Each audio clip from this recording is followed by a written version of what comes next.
وبلغنا رسوله النبي الكريم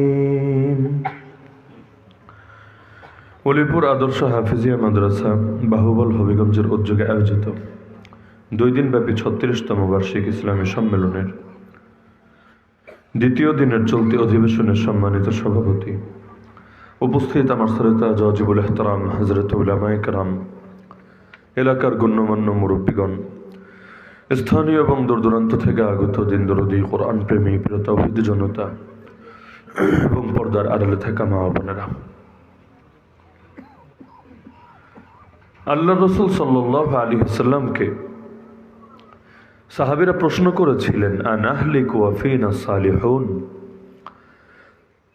আমরা কি ধ্বংস হতে পারি এমন অবস্থায় যখন আমাদের ভেতরে অনেক নেককাররা রয়েছে? সমাজের মধ্যে এত আল্লাহওয়ালা মানুষ থাকতে, এত ভালো ভালো মানুষ থাকতে আমরা কি হালাক হতে পারি? আমরা কি আযাবে বরবাদ হতে পারি? আল্লাহ রসুল বলেছিলেন, নাম ইযা কাসুরাল খাবাস, হ্যাঁ, এত এত ভালো মানুষ থাকার পরও তোমরা বরবাদ হতে পারো যদি পাপ অনেক বেশি বেড়ে যায়। আল্লাহ তাআলার অবাধ্যতা সমাজে যদি ব্যাপকভাবে ছড়িয়ে পড়ে, তাহলে সমাজে অনেক ভালো মানুষ থাকার পরও তোমাদের উপর আল্লাহর গজব নেমে আসতে পারে। কোরআনও আল্লাহ জানাচ্ছেন, ওয়াত্তাকু ফিতনাতাল লা তুসিবান্নাল্লাযীনা যালামু মিনকুম খাসসা, তোমরা ভয় করো সেই শাস্তিকে, সেই গজবকে, সেই আযাবকে, যেটা একবার যদি চলে আসে শুধু যারা জালেম তাদেরকে আক্রান্ত করবে না। জালেম মানে খালি অন্যের উপর যে জুলুম করে তাকেই জালেম বলে না, নিজের উপর যে জুলুম করে তাকেও জালেম বলে। আর নিজের উপর জুলুম করার মানে এটা না নিজে নিজের গা থেকে রক্ত ঝরায়, নিজে নিজেকে পিটায়, নিজে নিজেকে মারে, বরং নিজের উপর জুলুম করার অর্থই হলো যেটা দোয়া মাসুরে আমরা বলি, আল্লাহুম্মা ইন্নী যালামতু নাফসি যুলমান কাসীরা, হে আল্লাহ, নিজের উপর অনেক বেশি জুলুম করে ফেলেছি, পাপ করে ফেলেছি অনেক বেশি, এত বেশি পাপ করেছি যে তুমি তো আমাকে বানিয়েছিলা জান্নাতের জন্য, আমি তো আমাকে ঠেলেই দিলাম জাহান্নামের দিকে। তাহলে জান্নাতের জন্য বানানোর পর এই যে জাহান্নামের দিকে ঠেলে দিলাম, তাহলে এর চাইতে বড় জুলুম নিজের উপর কি হতে পারে? কারণ জাহান্নামে যদি আমি যাই, তাহলে এর চাইতে বড় শাস্তি, এর চাইতে বড় গজব, এর চাইতে বড় ব্যর্থতা একজনের জন্য কি হতে পারে?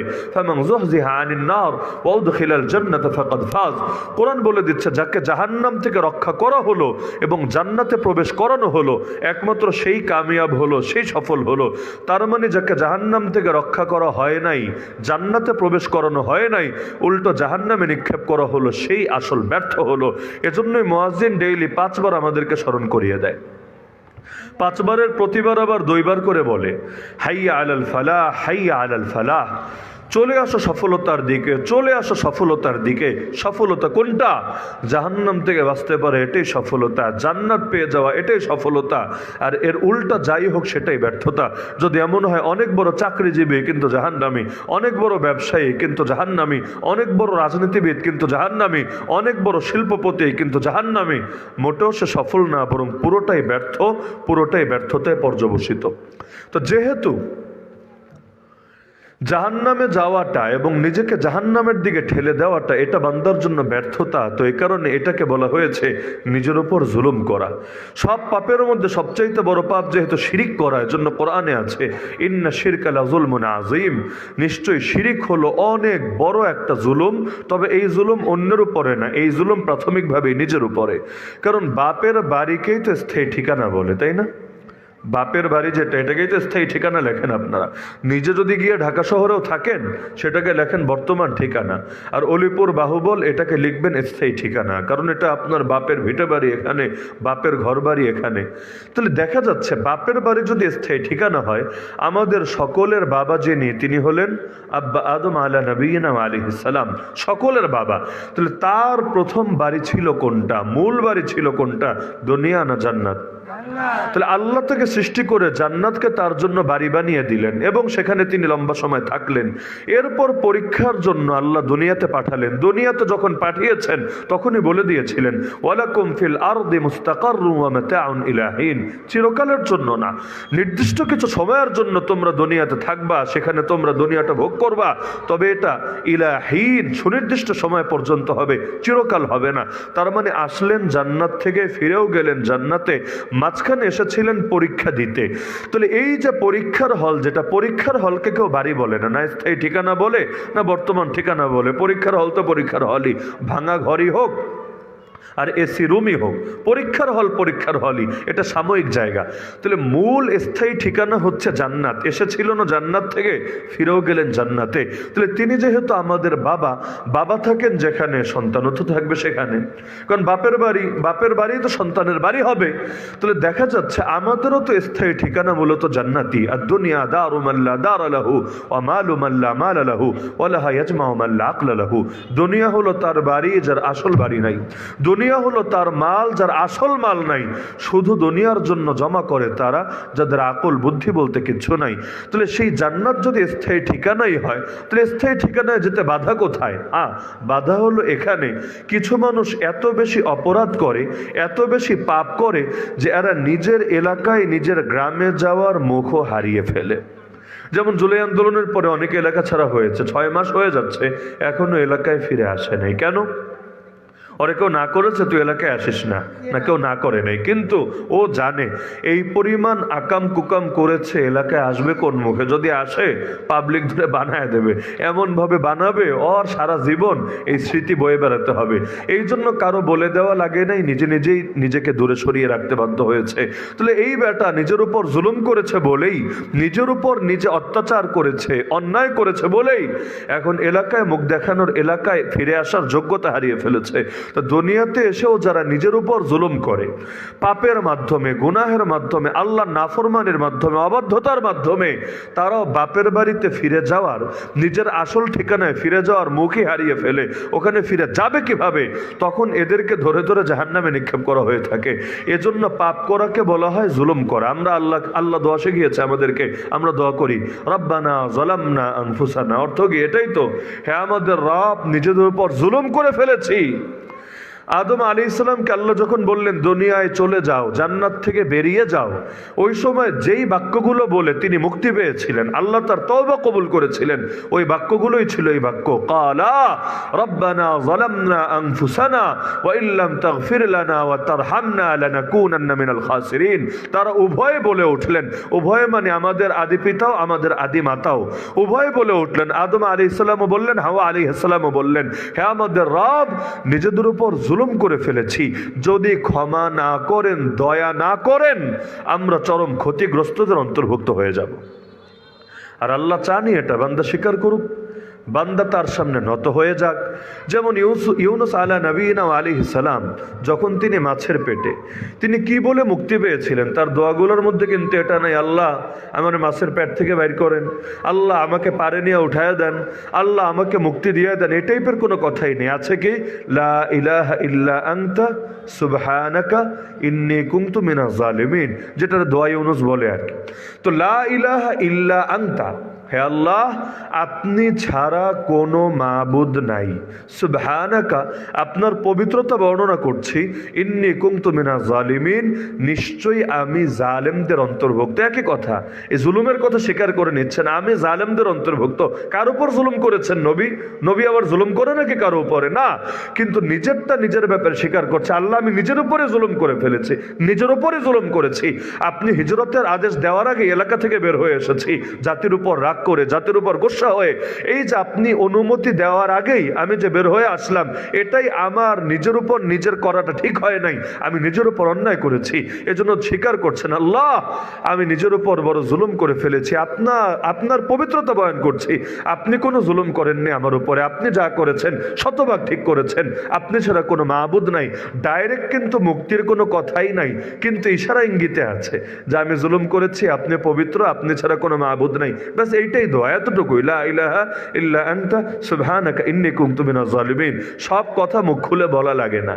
যেমন সন্তানরা বাবাদের কাছে দোয়া চায়, ছাত্ররা উস্তাদদের কাছে দোয়া চায়। আমরা ছোটবেলায় অনেক সময় শুনতাম বড়রা বলতেন যে মুখ দিয়ে চেয়ে চেয়ে এত দোয়া নেওয়া লাগবে না, এমন কিছু করবা দিল থেকে দোয়া বের হয়ে আসবে ইনশাআল্লাহ। এবং ওই দোয়াই আসল দোয়া। মুখ থেকে চেয়ে যেটা নিবেন এটা হলো ছোট দোয়া, আর আপনি এমন কিছু করেন দিল থেকে দোয়া বের হয়ে আসে। আমরাও দেখেছি আমাদের উস্তাদরা কখনো এমনও হতো যে কোনো তালিবুল ইলমের ব্যাপারে রাতে তাহাজ্জুদ পড়ে দোয়া করছেন আল্লাহর কাছে। এক উস্তাদ একবার হজের সফরে যখন গেলেন, একজনের ব্যাপারে বললেন যে আমি কাবার গিলাফ ধরে দোয়া করেছি তার জন্যে। তাহলে কত বড় সৌভাগ্যের ব্যাপার যে কাবার গিলাফ যখন ধরেছে, এই সৌভাগ্যই কয়জন পায় এত ভিড়াভিড়ির ভেতরে। কিন্তু ওই সময় একজনের কথা মনে পড়েছে যে আমি যে নিজের উপর জুলুম যখন বান্দা করে, আল্লাহ তাআলা কিছু কিছু শাস্তি দেন দুনিয়ার বুক। এই শাস্তি যতটা না পানিশমেন্টের জন্য, তার চাইতে বেশি বান্দার বিবেক জাগ্রত করে তাকে ফিরে আনার জন্য। ওই বাপ মাও সন্তানরে মারে, এজন্য মারে না যে সন্তানরে খুনি করে ফেলতে চায়, সন্তানকে দেখলে তার ভেতরে আগুন জ্বলে, বরং এজন্য মারে যাতে করে তার বাকি জীবনটা সুন্দর হতে পারে। তা আল্লাহ রাব্বুল আলামিন মাঝে মাঝে আমাদেরকে পরীক্ষায় ফেলেন, বিভিন্ন রকম পরীক্ষা। তা আল্লাহ কোরআনে বলেন, ওয়ালানুযীকান্নাহুম মিনাল আযাবিল আদনা দুনাল আযাবিল আকবার লাআল্লাহুম ইয়ারজিউন। আমি আল্লাহ বড় শাস্তির আগে, বড় আযাবের আগে বান্দাদেরকে ছোট আযাবের সাধন করাই, যাতে করে বান্দা ফিরে আসে, যাতে করে বান্দার সুমতি জাগ্রত হয়, বিবেক জাগ্রত হয়। তাহলে দেখা যাচ্ছে এই জমিনের মধ্যে যে শাস্তিগুলো আল্লাহ দেন, এগুলো আসলে মূলত এজন্য না যে আল্লাহ আমাদেরকে ধ্বংসই করে দিতে চান, বরং এজন্য আল্লাহ আমাদেরকে ফিরিয়ে আনতে চান। ফাফিরু ইলাল্লাহ, বান্দা পালিয়ে আসো আল্লাহর কাছে, ভেগে আসো আল্লাহর কাছে। আর কত ছুটবা জাহান্নামের দিকে, এবার সময় হয়েছে ফিরে আসো আল্লাহর কাছে। তাহলে এই যে বর্তমান বাংলাদেশেও আপনি যদি হিসাব করেন যে হারে পাপ ছড়িয়ে গেছে, পাপের তো শেষ নেই। সবচাইতে নিকৃষ্ট যে পাপগুলো আছে এগুলো নিয়মিত হচ্ছে। এমন কোনো দিন নাই যেদিন হাজার হাজার লাখ লাখ কবিরা গুনাহ এই দেশের মধ্যে হচ্ছে না। অতীতে এক এক কবিরা গুনাহের কারণে এক এক জাতীয় ধ্বংস হয়ে গেছে।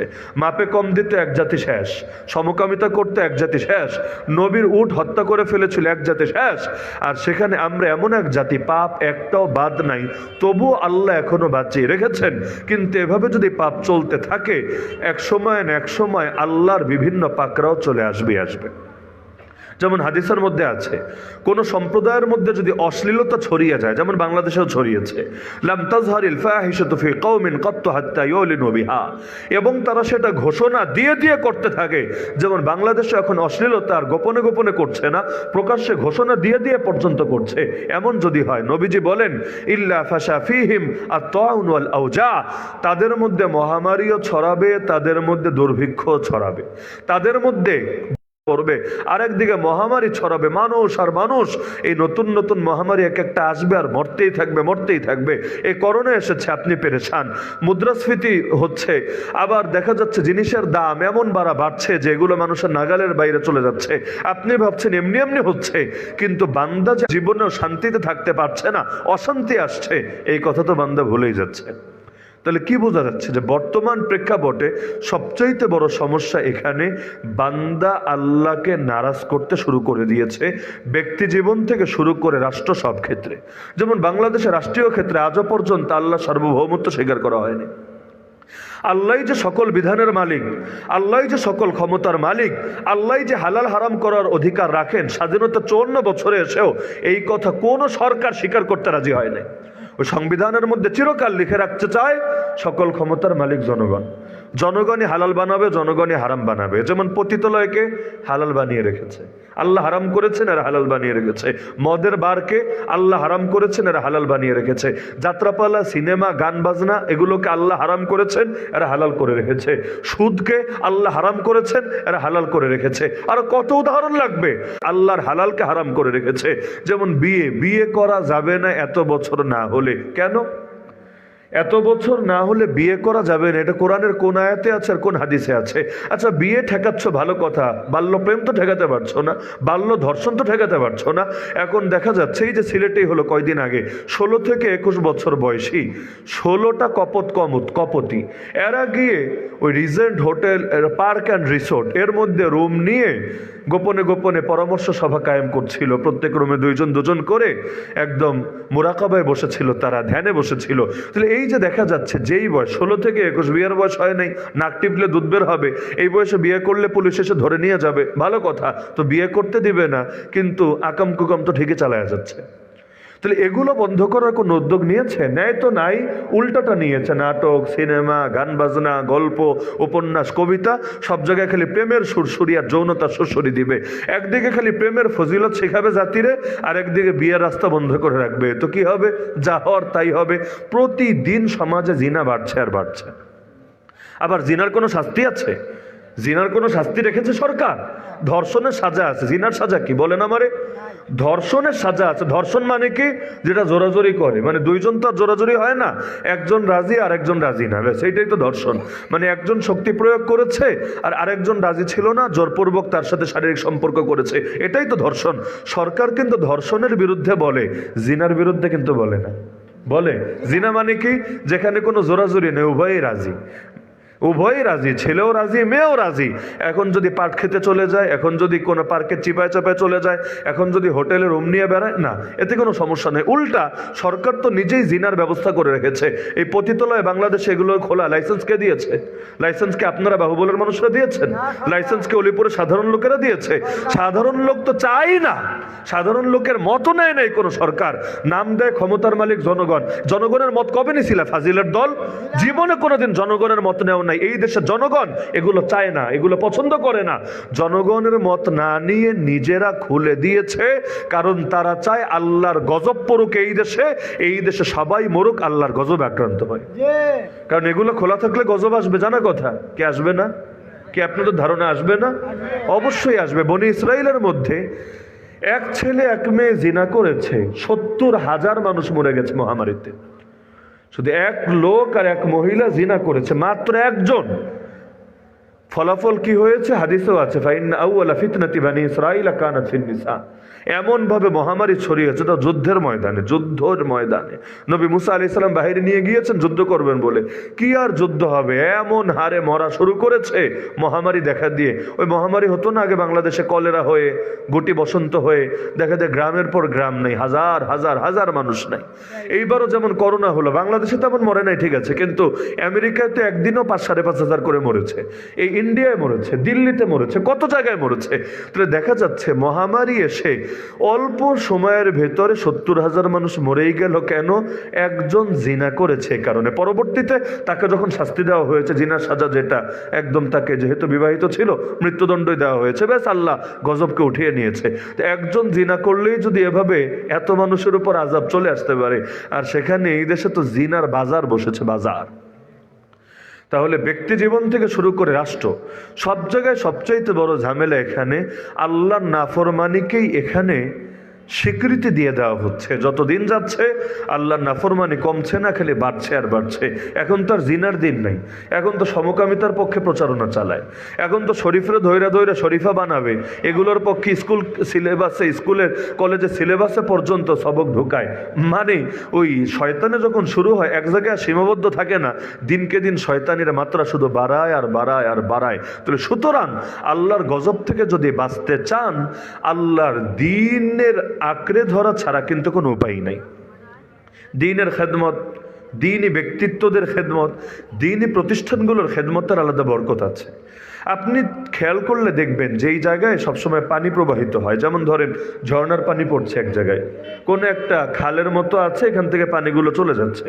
যেখান দিয়ে পানি যায় দেখবেন নিচে ছোট ছোট একগুলা ওই লতা পাতা টাইপের গাছ আছে, ছোট্ট, একদম ছোট্ট, মাটির সাথে লাগানো 2-3টা করে পাতা। যদি আপনি হাত দেন বা পা লাগান দেখবেন ওই লাগতে দেরি আর ভাঙতে দেরি না। কিন্তু এই যে সারাদিন পানি যাচ্ছে আর যাচ্ছে আর যাচ্ছে, ও কিন্তু ভাঙে না। হয়তো পানির কারণে একটু হেলে দুলে, একবার ডাইনে যায় একবার বামে যায়, ওর দড়ি, কিন্তু বেচারা কিন্তু ভেঙে চলে যায় না। কেন? গাছটা অনেক শক্তিশালী এজন্য না, ওর চাইতে অনেক শক্তিশালী। পানির উপরে ফেলেন না, দেখবেন পানির স্রোত যায় যেদিকে, ওপরেরটা ভেসেও যায় সেদিকে। তাহলে পানির কাজই তো হলো ভাষায় নেওয়া যাবে, তাহলে ওরে ভাষায় না কেন? আবার ওরে আপনি একটু হাত দিয়ে টাচ করে ভেঙে দেন, তারপর দেখবেন ঠিকই ভেসে চলে গেছে। তাহলে এখন ভাসে না কেন? তার মানে যদিও সে ব্যক্তিগতভাবে দুর্বল, গাছটা একদম ছোট, ব্যক্তিগতভাবে দুর্বল, কিন্তু মাটি তো সবল, ও তার শিকড় ঢুকায় দিয়েছে মাটির কলিজার ভেতরে। তা নিজে যদিও দুর্বল, কিন্তু সবল জিনিসের সাথে তার সম্পর্ক থাকার কারণে আল্লাহ তাআলা তাকে এমনভাবে হেফাজত করছেন যে পানির আঘাতে একটু এদিক সেদিক যাচ্ছে, কিন্তু সম্পূর্ণ ভেঙে চলে যাচ্ছে না। এই ফিতনার জামানায় আমিও দুর্বল, আপনিও দুর্বল, আমরা সবাই ব্যক্তি হিসাবে দুর্বল, সবাই দুর্বল। কিন্তু আল্লাহর দিন তো সবল। দিনের যে সাইটগুলো আছে, যে মেহনতগুলো আছে, দিনের যে বিভিন্ন শাখা প্রশাখা আছে, এগুলো তো সবল।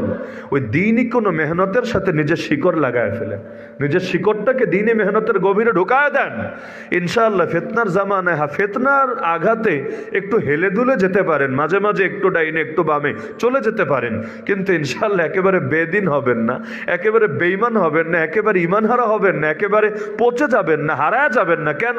কারণ ওই দিনের ওই মেহনতের বরকতেই দেখবেন আল্লাহ কিভাবে যেন আপনাকে টিকায় রেখেছেন। আমাদের উস্তাদ আল্লামা আব্দুল্লাহ পাহাড়পুর রহমতুল্লাহ আলাইহি বলতেন, এই ফিতনার জামানায় এই কওমি মাদ্রাসাগুলো নূহ নবীর নৌকার মতো। ওই জামানায় যারা নৌকায় উঠেছিল আল্লাহ তাদেরকে আযাব থেকে বাঁচিয়ে দিয়েছিলেন। এই জামানায় যারা এই মাদ্রাসাগুলোর সাথে সম্পর্ক রাখে, পরিবেশটাই এমন, বরকতটাই এমন, আল্লাহ এদেরকে জামানের হাজার ফিতনা থেকে হেফাজত রাখেন। এই মাদ্রাসায় ধরেন যারা সবসময় থাকে, যে ছাত্ররাই থাকে, পরিবেশটাই কি এমন না যে এখানে থাকার দ্বারাই হাজার ধরনের গুনাহ থেকে আল্লাহ তাকে হেফাজত রাখেন? পরিবেশটা কি এমন না? তাহলে এই নেকের একটা বরকত আছে। আপনি ফেরাউনের স্ত্রীর বিষয়টা দেখেন, ফেরাউন এত খারাপ, এত খারাপ, এত খারাপ, কোরআনে পর্যন্ত তার আলোচনা সবচাইতে বেশি। অতীত কোন জাতিকে নিয়ে এত আলোচনা হয় নাই, ফেরাউন এই বনি ইসরায়েলকে নিয়ে যত আলোচনা হয়েছে তো ভালো হিসাবে হয় নাই, পচা হিসাবে, ফাজিল হিসাবেই হয়েছে। তাহলে এই যে ফেরাউন এত খারাপ, কিন্তু ফেরাউনের বউ আসিয়া এত ভালো যে আল্লাহ কোরআন ইমানদারদের জন্য তাকে একটা আইকন হিসাবে, একটা দৃষ্টান্ত হিসাবে, একটা উদাহরণ হিসাবে উল্লেখ করে দিয়েছেন। 28 নম্বর পারা সর্বশেষ পৃষ্ঠা, সূরা তাহরিমের আয়াত।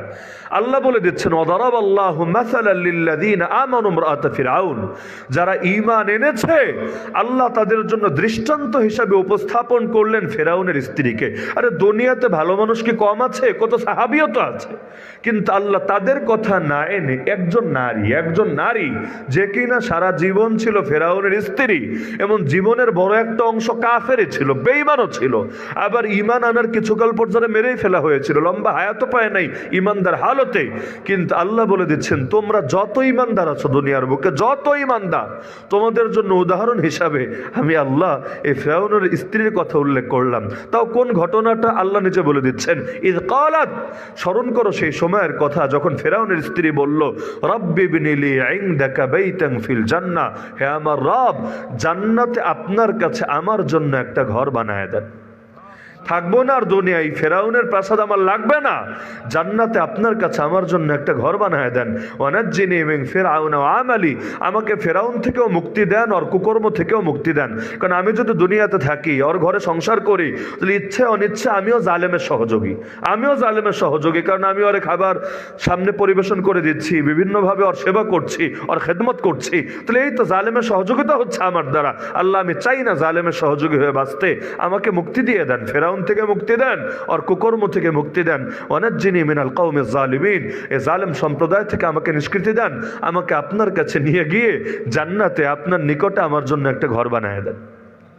তাহলে এই যে ফেরাউনের স্ত্রীকে আল্লাহ এত দামি ইমানদার বানায় দিলেন, যার কথা কোরআনে পর্যন্ত আল্লাহ উল্লেখ করছেন এবং ইমানদারদের জন্য উদাহরণ হিসেবে উল্লেখ করছেন, এই ফেরাউনের স্ত্রী কি ছিল তার, মানে কিসের মাধ্যমে সে ইমান পেল? কত হাজার মানুষ ইমান পেল না।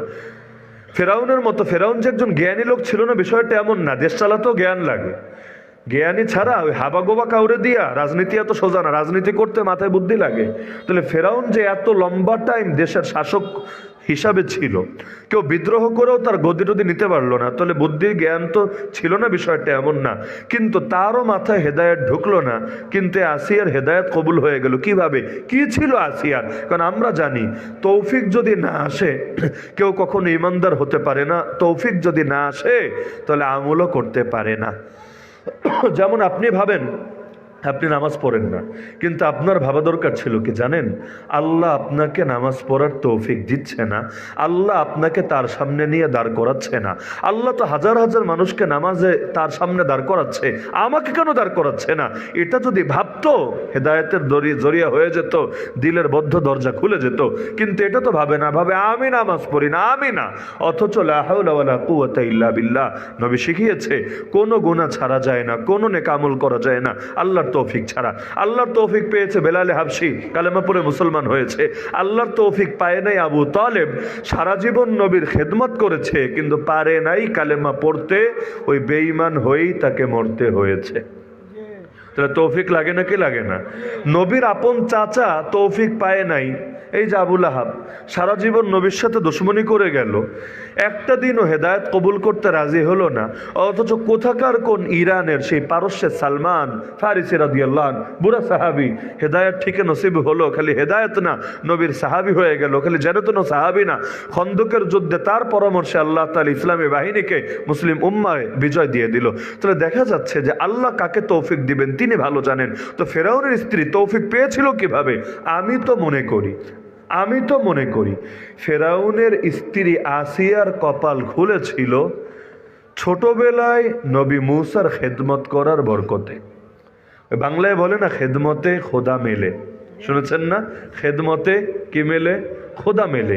30টা বছর পর্যন্ত নবী মূসার খেদমত করেছে। নবী মুসা তো ওই একদম বাচ্চাকালেই তো তার দুয়ারে এসে হাজির, ফেরাউন তো মেরেই ফেলতো, কিন্তু সে বাধা দিয়েছে না, তাকে নিজের পুত্রের মতো করে পালবে। কুররাতু আইনিন লি ওয়ালাক, ফেরাউনকে বুঝ দিচ্ছে সে আমার চোখের শীতলতা হবে, তোমারও চোখের শীতলতা হবে। লা তাকতুলু, তারে মাইরো না, তাকে হত্যা করো না। আসা আইয়ান ফানা, আশা করা যায় সে আমাদের উপকারে আসবে। হ্যাঁ এসেছে, খালি দুনিয়ার উপকার না, জান্নাতের উপকার, আখিরাতের উপকারে এসেছে। আও নাত্তাখিদাহু ওয়ালাদা, অথবা আমরা তাকে বাচ্চা হিসেবেই পালবো, যেহেতু সন্তান নাই আমরা তাকেই সন্তান বানায় নিব। ওই যে বাচ্চাকাল থেকে নবীর খেদমত করেছে, যদিও নবী মুসা আলাইহিস সালামের উপর তখনও নবুয়ত আসে নাই, প্রকাশিত হয় নাই।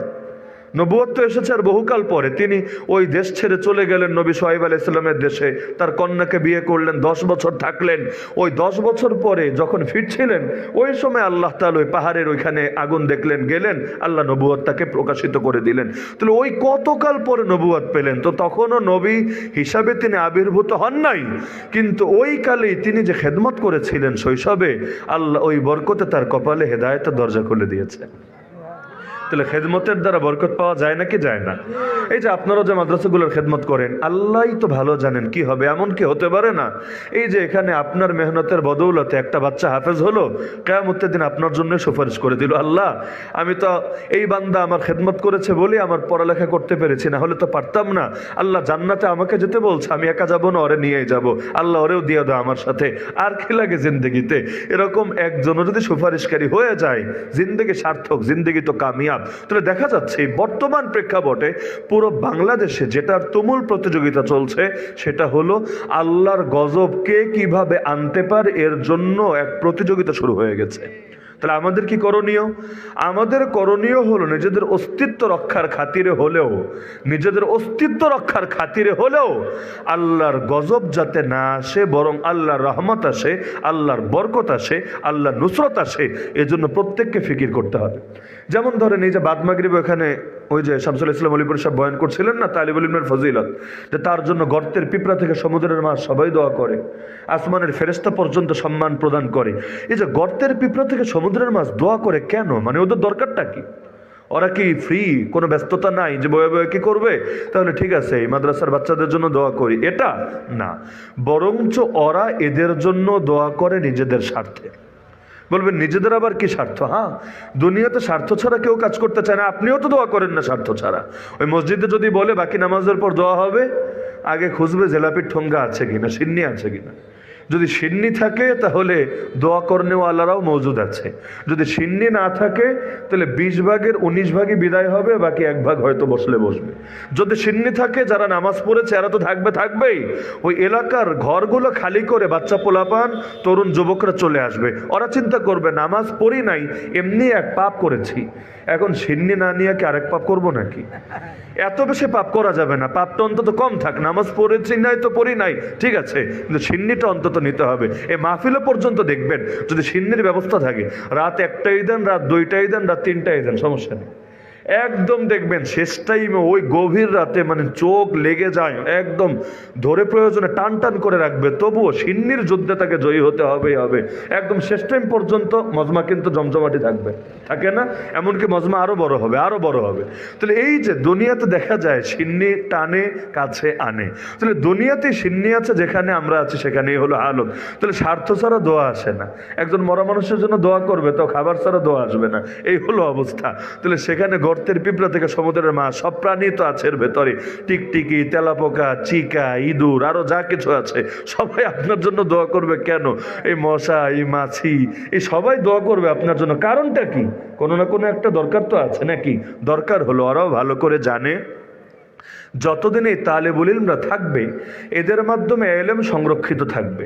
যতদিন ইলম সংরক্ষিত থাকবে আল্লাহর দ্বীন তথা ধর্ম সংরক্ষিত থাকবে। যতদিন দ্বীন সংরক্ষিত থাকবে এই দুনিয়াও টিকে থাকবে। আর একটা একটা করে ঘোরান, তালেবুল ইলম নাই, ইলমও নাই। কারণ কিয়ামতের আগে হাদিসই আছে আল্লাহ আলেম উঠায় নেবেন, ধীরে ধীরে মারা যাবে আর নতুন করে আলেম তৈরি হবে না। হাত্তা ইযা লাম ইউবকি আলিমা ইত্তাখাযান নাস রুউসান জুহালা। তাহলে আলেম সংকট দেখা দেবে দেশের ভেতরে। তাহলে ধীরে ধীরে আলেম কমবে, আলেম কমার কারণে এলেমের চর্চা কমবে, এলেমের চর্চা কমার কারণে দিন দিন ধীরে ধীরে হারায় যেতে থাকবে। একসময় কাফের দিয়ে গোটা দুনিয়া ভরে যাবে। অবশেষে আল্লাহ তাআলা দুনিয়াও বাকি রাখবেন না। ওই কাফের মুশরিকদের জন্য একদিনও দুনিয়া না রেখে আল্লাহ কিয়ামত দিয়ে দিবেন, গোটা আসমান জমিন বরবাদ হবে। হাদিসে আছে লা তাকুমু সাআ হাত্তা ইউকালা ফিল আরদি আল্লাহ আল্লাহ। জমিনে যতদিন আল্লাহ আল্লাহ বলা হবে কিয়ামত হবে না। কথা উল্টান। তার মানে যখন আর তাওহীদের চর্চা থাকবে না, আল্লাহ আল্লাহ আর বলা হবে না, তখন এই কাফের মুশরিক নাস্তিক বেঈমানের জন্য আল্লাহ দুনিয়াও রাখবে না। তো ওই গর্তের পিঁপড়া থেকে সমুদ্রের মাছ, ওরা জানে ওই পিঁপড়ার জন্য আল্লাহ দুনিয়া রাখবে না, এই মাছের জন্য আল্লাহ দুনিয়া রাখবে না। আল্লাহ দুনিয়া রাখবে তার দ্বীনের ধারকদের জন্য, যারা তাকে এক বলে বিশ্বাস করে, আল্লাহ আল্লাহ বলে, ওদের জন্য। তাহলে সুতরাং নিজেদের অস্তিত্ব রক্ষার খাতিরে এদের জন্য দোয়া করা লাগে, কারণ এরা যদি থাকে ও থাকতে পারবে। তাহলে কি বুঝলেন? যে আমরাও যদি আল্লাহর গজব থেকে বাঁচতে চাই, এই যে এখন যেমন সবাই বলছে নতুন বাংলাদেশ গড়তে চাই, আগের সব বাদ, 54 বছর ধরে যা হয়েছে সব বাদ, নতুন বাংলাদেশ গড়তে চাই, সবাই বলছে নাকি বলছে না? তো নতুন বাংলাদেশ গড়বেন কি দিয়ে? যদি এমন হয় নমরুদি আদর্শ ছেড়ে ফেরাউনি আদর্শ ধরে, ফেরাউনি আদর্শ ছেড়ে আবু জাহেলি আদর্শ ধরে, নতুন বাংলাদেশ হবে না আগের মতোই হবে? যেই সেই তো হবে। তো নতুন বাংলাদেশ গড়বে ভালো কথা। এখন এক অন্ধকার দিয়ে আরেক অন্ধকার দূর করা যায় না, বরং দুই অন্ধকার মিলে অন্ধকার আরো গভীর হবে, অন্ধকার আরো বাড়বে। অন্ধকার দূর করতে চাইলে আলো আনতে হবে, অন্ধকার দূর করতে চাইলে আলো আনতে হবে। তো নতুন বাংলাদেশ যদি আসলেই গড়তে চায়, আল্লাহর দ্বীন তথা ইসলামকে এগিয়ে কিভাবে নেওয়া যায় আর আল্লাহর নাফরমানি কিভাবে বন্ধ করা যায়, এজন্য সকলকেই উদ্যোগ নিতে হবেই হবে। তবে দুঃখের বিষয় কি জানেন? যেমন ধরেন বাংলাদেশে আমি যদি 150 জন বক্তার তালিকা করি, বক্তা মানে বাকি সব হুজুর রাখেন যারা ওয়াজ মাহফিল করেন এবং প্রসিদ্ধ সেলিব্রিটি, এরকম 150 জনের যদি একটা তালিকা করি, খুব বেশি লাগবে না। তাহলে আপনি একটু হিসাব বের করলে দেখবেন এই হুজুর আর ওই হুজুরে 5 কোটি, এভাবে সব মিলে একটা হিসাব করেন। হিসাব করলে দেখবেন এই দেশে মোট নাগরিক যদি থাকে 14 কোটি মুসলমান, মানে মোট জনগণ তো আরো বেশি, ধরলাম 14 কোটি, 13 কোটি, 12 কোটি মুসলমান তো অন্তত আছে। এর ভেতরে দেখবেন অধিকাংশই হয়তো এই হুজুরের না হলো ওই হুজুরের না হলো ওই হুজুরের কারো না কারো ভক্ত হয়ে আছে, হুজুরের জন্য আন্দোলন করবে, সব করবে। তবে নির্বাচনের সময় হুজুর আপনি চিপায় থাকেন, আপনার সাথে আবার পরে দেখা হবে, এই বিষয়ে আপনারা নাক গলাতে আইসেন না। আপনাদেরকে নামাজের ইমাম মানতে রাজি আছি, নামাজের ইমাম মানতে রাজি আছি, কিন্তু রাষ্ট্রের ইমাম মানতে আমরা রাজি না। এই টাইপের একটা মানসিকতা এই জাতির ভেতর এখনো রয়ে গেছে নাকি যায় নাই? এটাই বাস্তবতা। যার কারণে এখনো পর্যন্ত এই দেশে ভোটাভুটি করে ইসলামকে বিজয়ী করা যাবে ওই স্বপ্ন দেখার পরিবেশ হয় নাই। ওই স্বপ্ন দেখাও কোনো লাভ নাই, কারণ এই দেশে তো ভোটারই নাই। বলবেন ভোটার নাই মানে কি, কেউ ভোট দেয় না? হ্যাঁ দেয়। এই দেশে ভোট দেয় ফুসপানি খেয়ে। ফুসপানি বুঝেন তো, যে বোতল খুলে করে ভিতর থেকে গ্যাস বের হয়, ফুসপানি খেয়ে ভোট দেয়, চা খেয়ে ভোট দেয়, 500 টাকা পকেটে নিয়ে ভোট দেয়, বিকাশে নগদে টাকা ঢুকলে ভোট দিতে যায়, অটো আর সিএনজি বাসায় এসে নিয়ে গেলে ভোট দিতে যায়। ভোট পয়সার কাছে বিক্রি হয়। কোন দলের গঠনতন্ত্র কি এটাও পাবলিক জানে না, কার আদর্শ কি এটাও বোঝে না, কে কি চায় না চায় ওইটাও দেখার খায়েশ তার জাগে না। এমনকি দল, মূল দল কি করে না করে ওইটাও তার চিন্তার বিষয় না। তার এলাকার লোক তার কতটুকু দুনিয়া গড়ে দেবে এইটাই তার বিষয়, আর কিচ্ছু না, আর কিচ্ছু না। তাহলে যেই দেশে 20 কোটি 30 কোটি না হলে নির্বাচনে নামা যায় না। এক চেয়ারম্যান নির্বাচনে নামতে গেলে 2 কোটি 4 কোটি নিয়ে নামা লাগে, কে লাগে না? লাগে না? নাকি মুখ দিয়ে ওয়াজ করলেই ভোট চলে আসে? না। তাহলে 2 কোটি 4 কোটি নিয়ে যদি চেয়ারম্যান নির্বাচনেই দাঁড়ানো লাগে, ওই 2 কোটি 4 কোটি আসবে কোত্থেকে? কিডনি বেচলে আসবে? কিডনির দামও এত নাই। তাহলে 2 কোটি 4 কোটি মানে সে যে এটা ঢালবে নির্বাচনের জন্য, ঢালবে কিভাবে? জিবরিল আমিন দিয়ে যাবে? না, এটা তো হবে না। তাহলে আসবে কোত্থেকে? এটা সম্ভব কিভাবে? সম্ভব হলো এখানে যারা পচা, ওরা তো বিভিন্ন ধান্দা টান্দা করে, ব্যবসায়ী তুমি দাও 10 লাখ, ব্যবসায়ী তুমি দাও 50 লাখ। কেন দিব? পোষায় দেবো, সমস্যা নাই। 10 লাখ দাও, তোমার 20 লাখের ব্যবস্থা করব, 50 লাখের ব্যবস্থা করব, আগামী 5 বছর পায়ের উপর পা তুলে খাবা আর খাবা, তোমার সব ধান্দা এগুলোর ব্যবস্থা করে দেব। তো এই রকম 2 নাম্বারই করে যারা মানুষের থেকে পয়সা নেয়, ওরা তো ওদের অস্তিত্বের শুরু থেকে শেষ পর্যন্ত 2 নাম্বারই করে যায়। সরকারি চাকরি নিতেই যদি 20 লাখ দিতে হয়, তাহলে 40 লাখ কামানোর ব্যবস্থা তো থাকতে হয়। না হলে 20 লাখ যে সে দিবে কোত্থেকে? টাকা তো গাছে ধরে না, টাকা তো গাছে ধরে না। তাহলে এই টাকা দিবে সে কোত্থেকে? এই টাকা দেওয়ার জন্য অবশ্যই তাকে জমি বন্ধক রাখতে হয়েছে, ঋণ নিতে হয়েছে, নিজের মায়ের গয়নাও হয়তো বিক্রি করতে হয়েছে। প্রথম দিন থেকেই সে চেষ্টা করবে লাভ করতে পারবো কি পারবো না সেটা পরে, আগে যেটা খরচ হয়েছে সেটা আমাকে উসুল করতে হবে। তাহলে উসুল করবে কোত্থেকে? 2 নম্বরই তো করতেই হবে। আপনি বলবেন সরকারি বাহিনীর ইউনিফর্ম পাল্টালেই ঠিক হয়ে যাবে। আরে ঘোড়ার ডিম হবে ইউনিফর্ম পাল্টালে, কিচ্ছু হবে না। উপর দিয়ে ফিটফাট হবে, ভেতর দিয়ে সদরঘাটি থাকবে। যদি ভেতরে ঠিক করতে চান, সিস্টেম পাল্টান আগে। ওই শুরুতেই তো পচা। আপনার ঘুষ ছাড়া চাকরি হবে না, এটা কেন বন্ধ হচ্ছে না? এই ঘুষের রাজত্ব যতদিন থাকবে, 1 নম্বর সমস্যা।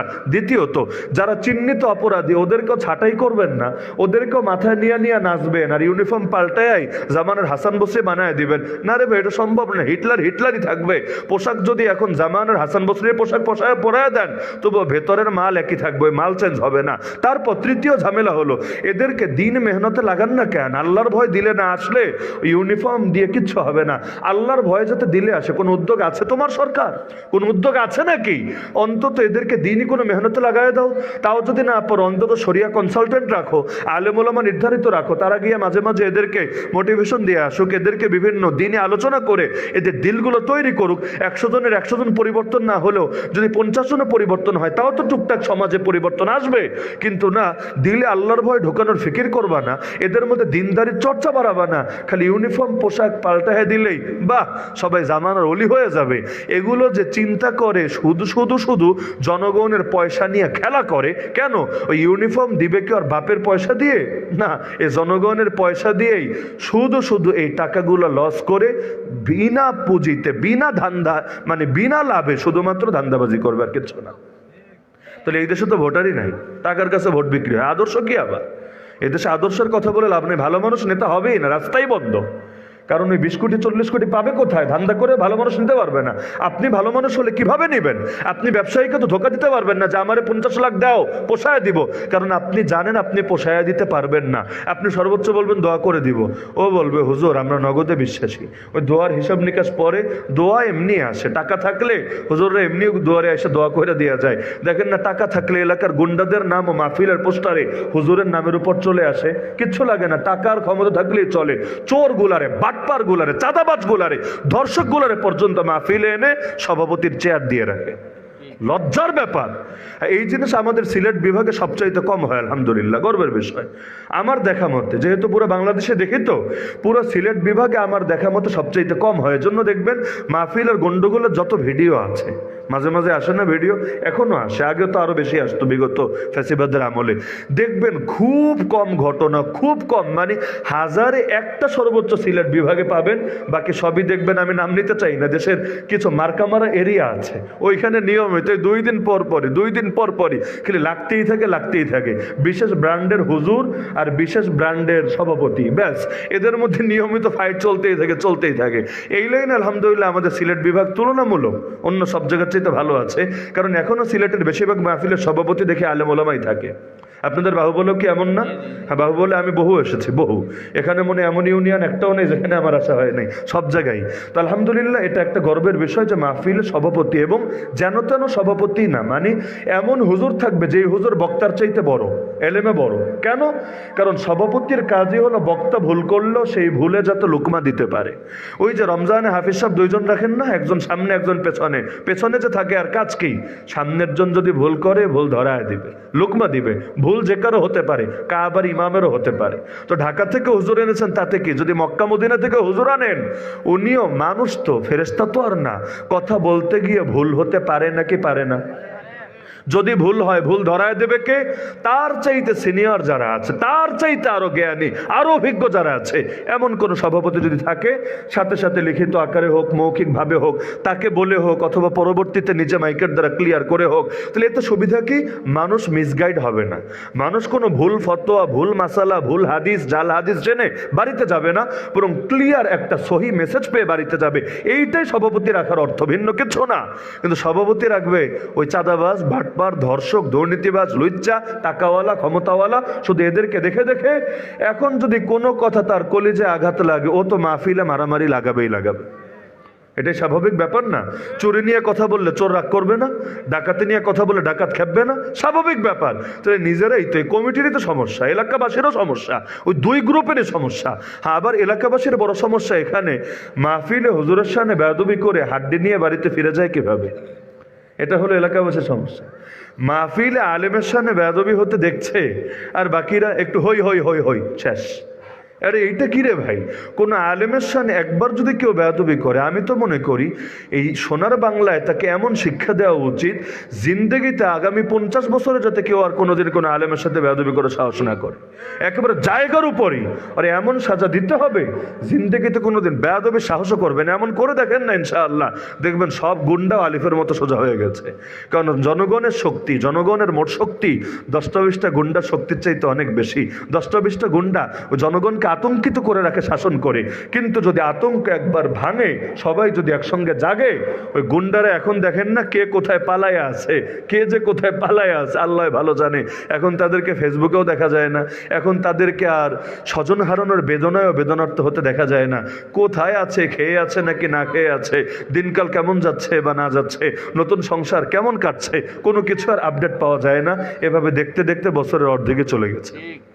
তাহলে এই দেশে এখনো ওই ভোটাভুটি করে দিন কায়েমের স্বপ্ন দেখে লাভ নেই। হ্যাঁ, ওইটা তখন হতে পারে যদি আগে জনগণ সচেতন হয়, জনগণ দিনের ব্যাপারে আন্তরিক হয়, ঐক্যবদ্ধ হয়, এবং আদর্শ দেখে দেখে ভোট দেওয়ার মতো পরিবেশ তৈরি হয়। এর আগে কি করতে হবে? এর আগে ব্যাপকভাবে মানুষকে দিন ছাড়া যে মুক্তি আসবে না, শান্তি আসবে না, রহমত আসবে না, বরকত আসবে না, এত বোঝাতে হবে, এত বোঝাতে হবে, এত বোঝাতে হবে। গণদাওয়াত দিতে দিতে গণ বিপ্লবের পরিবেশ তৈরি করে ফেলতে হবে। মাথায় গেঁথে রাখেন, ও নির্বাচনের পয়েন্ট রাখেন, ওইটা অস্তিত্ব রক্ষার খাতিরে করলে করেন, কিন্তু মাথায় রাখেন ওইভাবে অন্তত আগামী 5 বছর, কেন আগামী 10 বছরে এই দেশে ইসলামকে বিজয়ী করতে পারবেন ওই সম্ভাবনা এখনো তৈরি হয় নাই।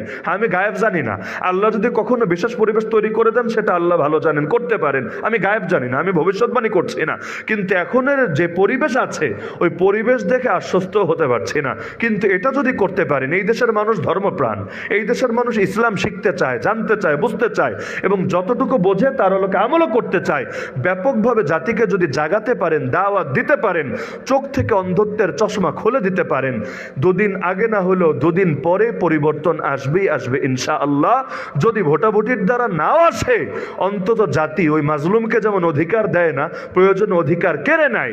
এই যেমন গণতন্ত্র কায়েম হয় না, দেখেন না গণতান্ত্রিক তরিকায়, উল্টা গণতন্ত্র রক্ষা করার জন্য আবার বিপ্লব করতে হয়, আবার অভ্যুত্থান করতে হয়। তো একইভাবে দ্বীনের অধিকার যদি এই জাতিকে না দেয়, জাতি প্রয়োজনে আন্দোলন করে অধিকার ছিনিয়ে নিবে, তবুও দুদিন আগে বা পরে আগামীর বাংলাদেশ ইসলামের বাংলাদেশ হবেই হবে ইনশাআল্লাহ। এজন্য বর্তমান প্রেক্ষাপট যেহেতু আলোচ্য বিষয় দিয়েছে, আমি মূল বার্তাটা সকলের কাছে রেখে গেলাম। সেটা হলো পরিবেশটা ব্যাপকভাবে, ব্যক্তি থেকে রাষ্ট্র, পরিবেশটা ব্যাপকভাবে গজবের পরিবেশ হয়ে গেছে। এই গজবের পরিবেশ থেকে রহমতের পরিবেশে যদি ফেরাতে চান, তাহলে গণ দাওয়াতের বিকল্প নাই। প্রচুর পরিমাণ দাওয়াতের মেহনত করতে হবে, জাতির দিল তৈরি করতে হবে। এরপর জাতিকে গজবের বিরুদ্ধে আর রহমতের পক্ষে দুর্বার আন্দোলনে নামাতে হবে। তবেই ইনশাআল্লাহ সবাইকে যে কথাগুলো আলোচনা হলো